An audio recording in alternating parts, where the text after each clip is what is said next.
Mesdames et messieurs, je vous présente Dr. Njakiri Damages. Pour ceux qui ne parlent pas français, for those who don't speak French, well, I'm introducing to you today Dr. Njakiri Damages.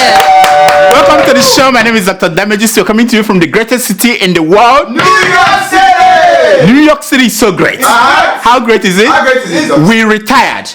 All Republicans representing New York City in Washington, D.C. All of them gone. Go blue, go green. Sent home. you see, the only Republican left in Washington, D.C. from New York City is the indomitable President Donald J. Trump. He's the only one left. The rest are gone home, sent home after the election. The results of the midterm elections are in. It is a divided Congress. The Republicans increased their control of the Senate, while the Democrats took over the House. The House of Reps. They took it over. It's divided Congress, you know. Now, no matter the spin Trump gave the results, it is not business as usual. It's not. It's over. In fact, you could say that these are Trump's worst nightmare. Now, here is an acrobatic illustration of what happened. Take a look.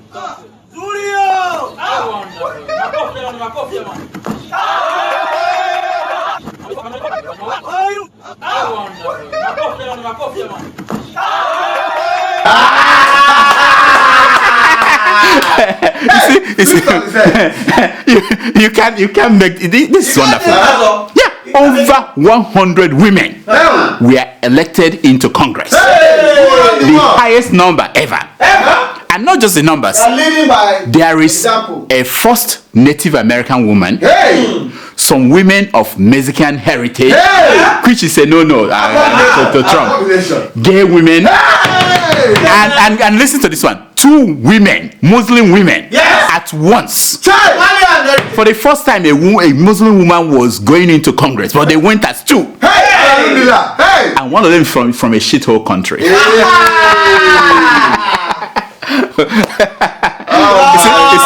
see, definitely. These are not women that Trump could grab by the. These women are more like they will scare Trump the way this ego did. His dead brother is on Donald's head, but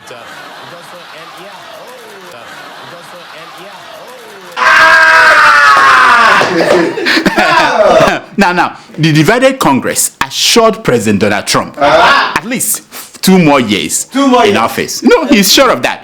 Even if the Democrats in the House they decide to impeach Trump, the Senate will not remove him from power. They will not. No, they will not. So Trump is sure that he will be there for another 2 years. Now, it doesn't matter what Trump does. Even if he sacrifices the Senate president, Mitch McConnell, you know the guy, Mitch McConnell, you know, or the what's his name, the Attorney General. Even if he sacrifices the guy to the gods, he will remain there. Mr. President, I had one other question, if I may ask, on the Russia investigation. Are you concerned that you may have? I'm not concerned about anything with the Russian investigation because it's a hoax. That's enough. Put down the mic. Mr. President, are you worried about indictments coming down in this investigation? Forget about the way he looks. He's a happy man. He's a happy man today, you know. So Trump is a happy man. You see, some Africans think that America is far away. That America, the America. They think that what Donald Trump does in America does not have concern them. That's why they say that. But think again. Last week, while talking about South Americans, migrants who were coming up to the United States, Trump said, he suggested that the U.S. military that he sent to the borders, that they will shoot anybody who will try to throw stones at the Americans. Trump said that. You know, look at him. Look at the video. We're not going to put up with that. They want to throw rocks at our military fights back. We're going to consider it, and I told them, consider it a rifle. When they throw rocks like they did at the Mexico military and police, I say, consider it a rifle. I know. Now, guess what? The Nigerian army retweeted that video of Trump as a justification for killing the Shiite protesters in Abuja. They did that. Look at it. Look at the tilt. Just so you know, the same Nigerian army is being armed by the Trump administration. Oh yeah, they're getting the arms that President Obama refused to give them. Obama said he won't give them because of this kind of behavior of going out there shooting people anyhow. That's what Obama said. I won't give you guys. Now they have it. So today, the enemy of the government may be the Shiite. Tomorrow, it may be the Biafrans. You may not like the Shiite. You may not like the Biafrans. But who knows? The day after tomorrow, it may be you. It may be you. And when they come for you, for protesting with the new and sophisticated weapons they got from Trump, and you are crying, "Oh, this is not fair. It's unfair." No, they will just retweet Trump's. Now, if you are unlucky, they may even get Trump to give them a pat on the back. As long as they are saying 4 more years, 4 more years, 4 more years. That's all that Trump cares about. 4 more years. He will give you whatever you want. Now, talking about things that happened in the past coming to haunt us. The Prince of Wales, Prince Charles, has finally acknowledged Britain's role in the transatlantic slave trade. Clap for the man. Did I say the man? Clap for the prince, my friend. It's not easy. It's not easy. After 400 years, the heir apparent finally said that Britain had something to do with forcefully enslaving millions of Africans to the New World. Just something. 400 years after. Did I just say heir apparent? No. You see, the rate that Queen Elizabeth is going, she's ignoring all the phone calls from her ancestors. I wonder if any hair will remain apparent on Prince Charles' head by the time he ascends the throne. I don't think so. There won't be any hair anymore. So this hair apparent, I don't know. Anyway, Prince Charles made the confession during a visit to Ghana. Listen to him. The appalling atrocity of the slave trade and the unimaginable suffering it caused left an indelible stain on the history of our world.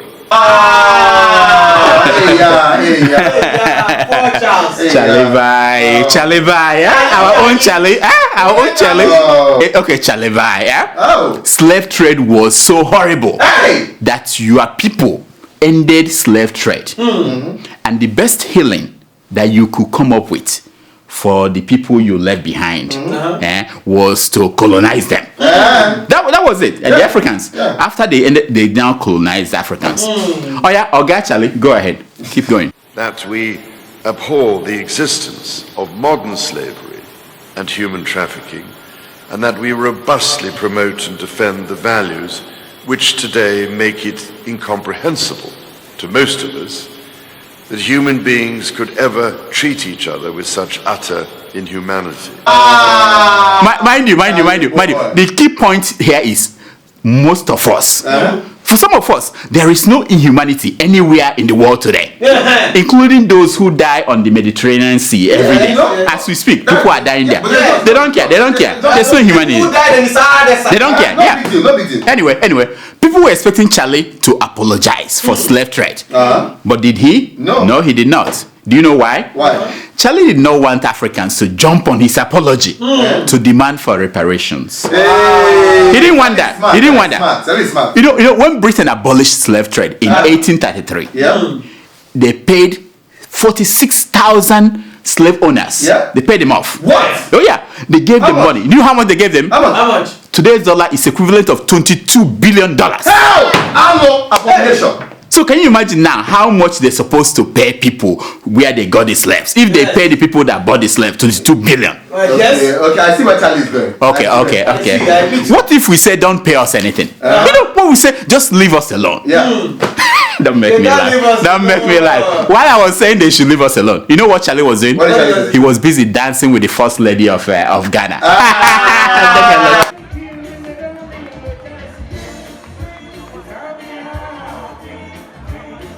Charlie can run. He understands this you know. There's a reason why Charlie chose to dance in Ghana and not in Nigeria. You know, imagine if he had wanted to dance with Aisha Buhari. No, imagine that.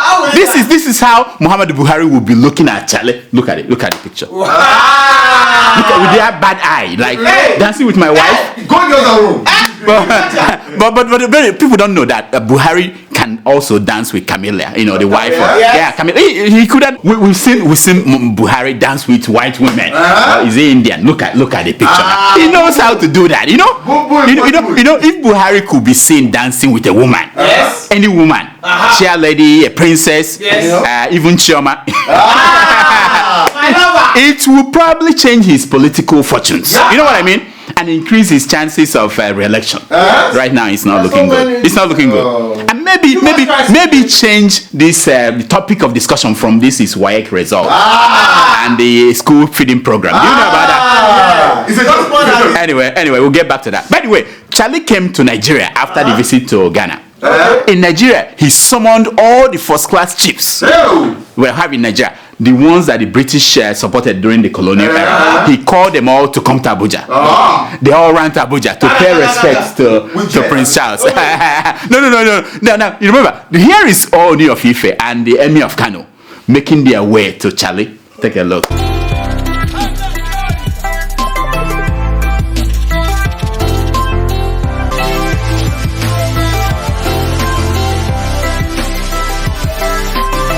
Look at the show they were putting on the show. Did you notice that despite the noise their people were making, people around the Oni and Emir, once they were in the presence of Prince Charles, they were all respecting themselves. They respected themselves like school children, you know. Each of them took their appropriate seats. You know what I mean? According to how obedient you have been. No, to the Queen of England. Over the years, they had their report now. They have M15. The more troublesome you were or your ancestors, the further away from the prince they put you. Look at the picture now. You see the Emir of Kano move far away. See the Oba of Benin, the other side. I mean, these British people, they don't fail to. They have of course they keep those there of everybody. The people like you, they won't get you near. I was told that the Oba of Benin was asking questions. The Oba of Benin, the Oba of Benin, they gave him a chance to talk. He said, "What about our statue? Things we molded that is in your museum." You know, Charles said, of course. Charles said to them, "If you people made it, why can't you make more of it? Why? Shut down. Why? And if we give it to you, how are we sure you keep it? Somebody will smuggle it. I mean, Charlie is smart. You know, he read his notes." During the visit, they brought some showbiz types to come and see Charles. Do you think they will ever invite me to see? Nah, it won't happen. Anyway, now something still on the Nigeria's school feeding program. Do you know about that program? Yes. Did you hear that the Nigerian government is using 6 million eggs and 594 cows to feed those kids every week? 6 million eggs. Every week. I said, Lord have mercy. Every week. This program is not yet nationwide though. When it becomes nationwide, they will extract eggs from the belly of hens to feed the millions and millions of Nigerian children. 6 million for. Can you imagine that? 6 billion. No, wait. Whatever happened to feeding them with pap and akara? You know, akamu and akara and custard. That was what I got, and some of us turned out well. You know, don't look at me. No, I'm not one of those that turned out well. I am not one of those that turned out well. But some of us turned out well. You know. But more importantly, you know, I don't know about you. When I was young, when I was growing up, my parents used to tell me that they warned me not that children who ate eggs at that age would definitely end up as thieves. What? Did you hear that? Because that they will be thieves. They were right. That was how James Ibori, Mortala Nyako, Odukalo, and Bola Tinubu, the rest of them, that's how they came up. They were eating eggs at that age. If you think that we have problems with the Sarakis of today, the Tinubus, the Kalos, the Gandujes of Kano, wait until these kids who eat 8 million eggs a week, they become governors and senators. Wait until 6 million. In fact, when they start taking WAEC in 6 years, if they fail to perform better than us, who did not eat eggs and cows, we better ship them to Europe to go and do manual labor. I mean, there's no, we can't be paying this money, spending this money for nothing. They go to Europe for manual labor. Manual labor, you know. Let them go there and do. But I mean, because if they stay around and they are used to eating eggs and cow, they will continue to. Of course, you can never stop once you start eating at that age. You know. So last week we brought you the first part of the movie, Finding Buhari's Wife. No, excellent movie. You got to see it. Great movie. All the stars. Part 1. In part 2, WAEC is now saying that Buhari applied for that statement of attestation. Wow. That they gave it to him, because he applied. What about Why the presidency, represented by Gabashev, that guy, is saying that Buhari did not apply? Oh yes. Why does it matter? I will tell you. Because unless there is mago, wayo, arrange, WAEC cannot just give out anyone's result, even to the person, because the person is in trouble. No, they can't do that. Yes. It is like saying that the NYSC people should have issued the real NYSC exam certificate to Kemi, Auntie Kemi, because she was in trouble. They can't do that. You have to request for it. Yeah. So now follow me. You see, if Buhari applied for the documents they gave him, the next question will be, did he also tell them the subjects that he passed and the ones that he failed? Did he do that? Because what we received was different from what they showed us in 2015. Remember that one they showed us? Yes. The subjects are different. Even the ones that the principal said that he passed, he didn't pass it in the one. He didn't pass it in one. Never forget. You know what? It is a mess. I have been really disappointed that Nigerian criminals are becoming very lousy. Very lousy. They cannot even forge certificates properly. Why? Even WAEC is so incompetent that he cannot even forge his own certificate. I know. Without making mistakes. Look at the difference between the two 2005 and 2015 and 2018. Look at it. See. Why? Hey! Why? Oh, I forgot. WAEC said that they did not issue the 2015. They did not. They said they did not. It must have been produced under Oshodi Bridge. Under Oshodi Bridge by the same people that did the Kemi thing. Probably there. That's what I'm saying. They have to make their skill better. I know. Details. Now, for those who are looking for Buhari's F9s, WAEC said that they saved the old man the embarrassment by not adding it again for him to see. Okay. They said that the manifestation of Buhari's F9s are already in the life of Nigeria in the last 3 years. Sasha! At this point, being that the movie is Nollywood, the storyline has moved away from the certificates. Yes. Oh yeah, it moved away, So fast. Listen to Buhari. I don't know which party my wife belongs to, but she belongs to my kitchen and my living room and the other room. That was Buhari. That was Buhari before he discovered that the place of the woman is in the kitchen. You know what I mean?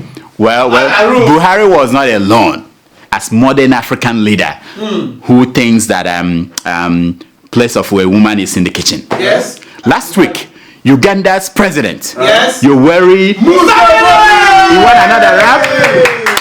He was in trouble for saying that men should not step into the kitchen. This is exact words. It is now 45 years with Mama Janet, and I have never stepped in the kitchen. That is how it should be. Papa Museveni. He then added a Ugandan proverb. I didn't know they have proverbs in Uganda. The head of the home never goes into the kitchen. You see? Abomination. Why are you laughing now? Do you know that if I turn this camera on you, and Museveni sees your face, he can come and arrest you here. No, I'm not making it up. Look at the headline now. It doesn't matter where you are. He arrested a lecturer who abused him on the internet. The woman just wrote that you are a pair of buttocks. He sent in troops to go and pick her up. Is he coming to pick me up here? He can come and pick you up. Oh, These are leaders, African leaders that are they're not kidding. You know? They're not kidding. No, exactly. Nonsense.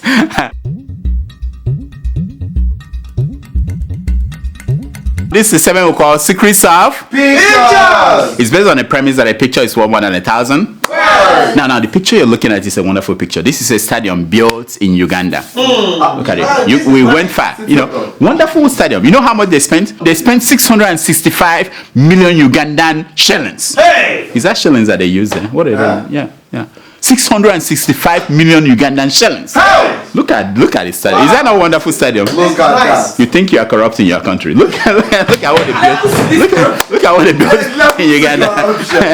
This is advanced level. After this, Uganda now top Nigeria on the list of most corrupt countries in the world. Here are some stories making headline news across Nigerian newspapers this week.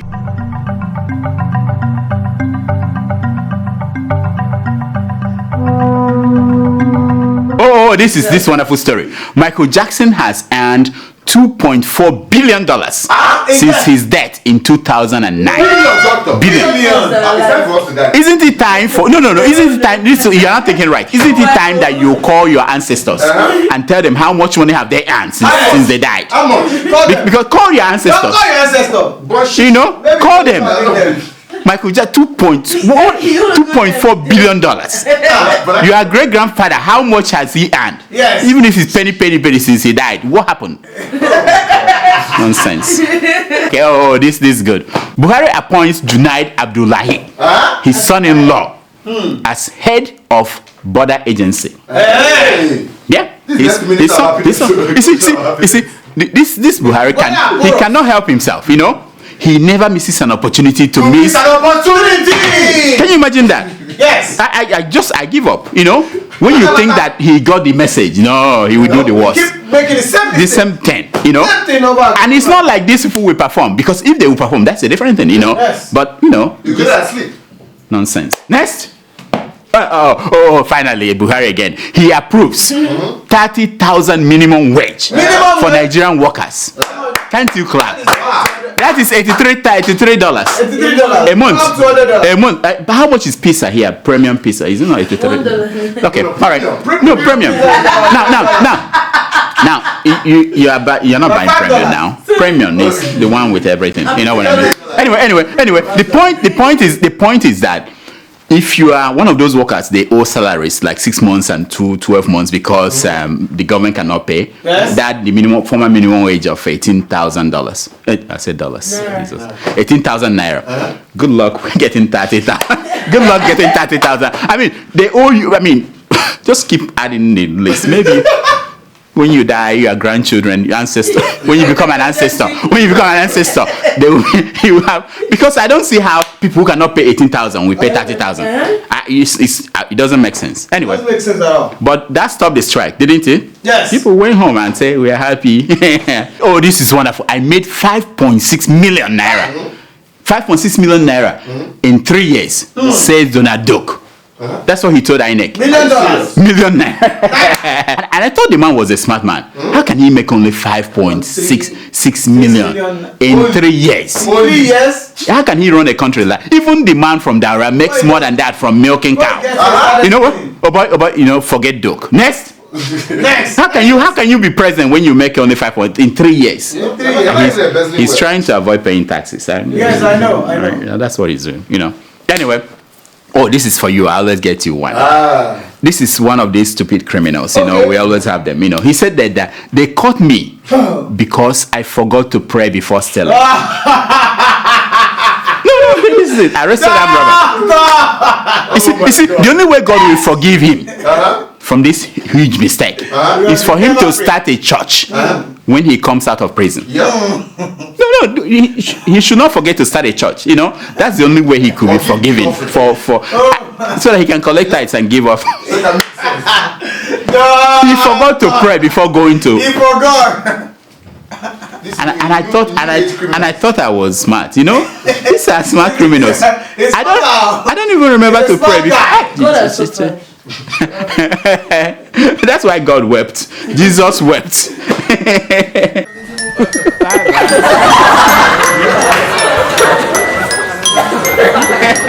It's time for your email. Akeke, how are you doing?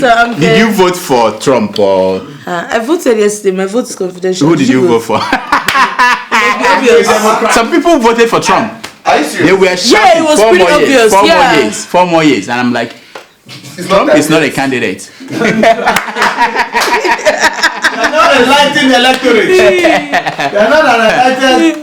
It's terrible. But the big news is that Atiku got a visa to the United States. Did you hear that? Oh, he got a visa. Are you going to? We're going to the. I'm going to protest. I'm going to protest. I'm going to CIA. JFK. A lot of people go there to welcome me. CIA, FBI, everybody. The media, everybody. Too sure they might be. And Jennifer. Don't be too sure. Don't be coming in here. Thank you. And Jennifer. So many people will welcome. I think we should go. You know what I mean? We should go. You know. Now, do we have emails today? We welcome with the FBI's. Every day, doctor. Okay, let's hear them. Okay, so our first email is from India from Lazio, Italy. Wow. Lazio. And he writes. Yes. And they write, I guess. Is it there? Yeah, it's No, no, one person can be there and there. I have someone from my town who is. Okay, go ahead. All right. And they write. Yeah. Dear Dr. Damages, kudos to you and your crew. Oh, thank you. One of my professors in college wrote this on his Facebook page. He's a smart guy. Oh. Before minimum wage, provide 24/7 power, water, security, health, and transportation, etc. Without these, minimum wage is useless wage, and I totally agree. Wow. I think NLC should distract themselves or others with this minimum wage issue ahead of general elections. Wow. We need to take back our country from the hands of career politicians. Wow. Even 100K a month proposed by Shia won't work if this present crop of politicians remain in power. I will sign out with these quotes from page 419 of The Real Change by an unknown author. And I quote, put all politicians and the minimum wage and watch how fast things change. The guy is smart. This guy is, I like smart people. You know what I mean? India. You know, he's smart. I didn't know. You know. So you got what he's saying, that you have to do some other things, not just increase minimum wage. Because if you add that money, small money you add into, and the roads are bad, the transportation cost is expensive, healthcare is expensive, cost of living is expensive, the money will be gone. Inflation will go up. Everything, nothing. Next, good guy. Our second email is from Christy from Manchester, United Kingdom. Christy. That's my sister's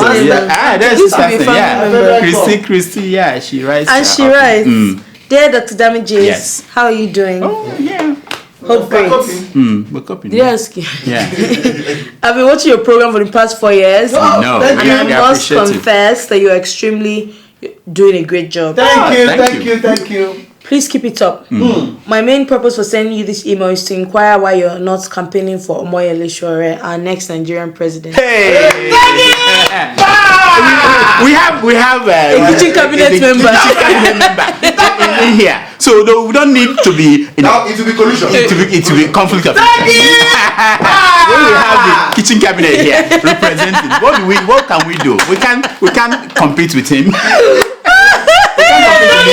He just told us how to get into Asura at that time, you know. Yes. You have to go through him. You will see things are happening. The whole kitchen was so thank you, Christy. Thank you so much for writing. You see, let me tell you. You see what happened to Sean Hannity, Fox News. We went to take up the microphone from President Trump. They almost fired him. Yeah, because you can't do those kind of things. Yes. You have to be objective. You have to show that you can talk about everybody else. You know, you can't go and cover yourself on that. Exactly. Yeah, you can't do that. Next. Our final email is from Dr. Akirika Akwoturumbe. Do you know what it means? Awo, a snake, that tried to attack a turtle. Where will you hit? Yeah, the shell will just hit the snake back. You can't reach anything. Yeah. So it's a wonderful name. Go ahead. MDMPH. The annual Nagbe na Taisi Okporoko 1.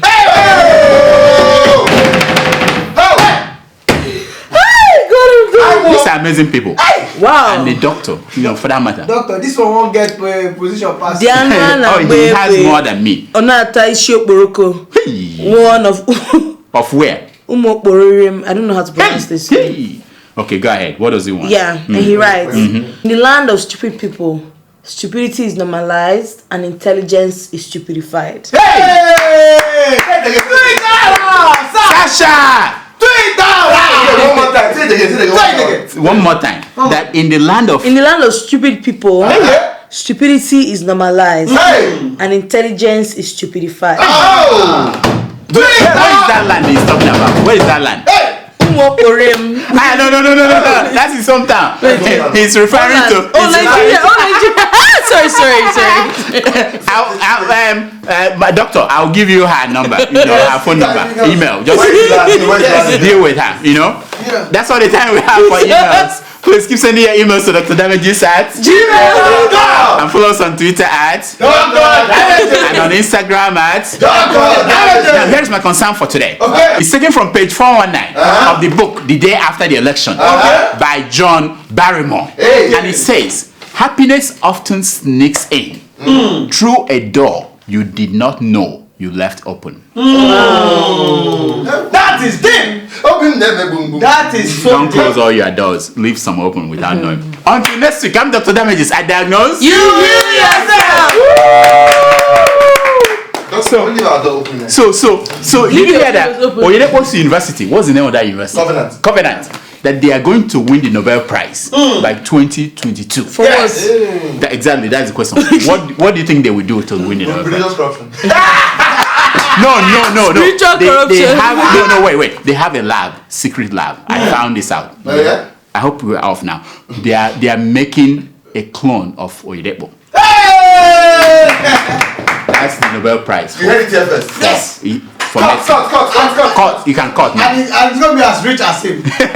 Oh yeah. The day you hear he died, another one will just emerge. The same thing. Resurrection. Yeah, the same.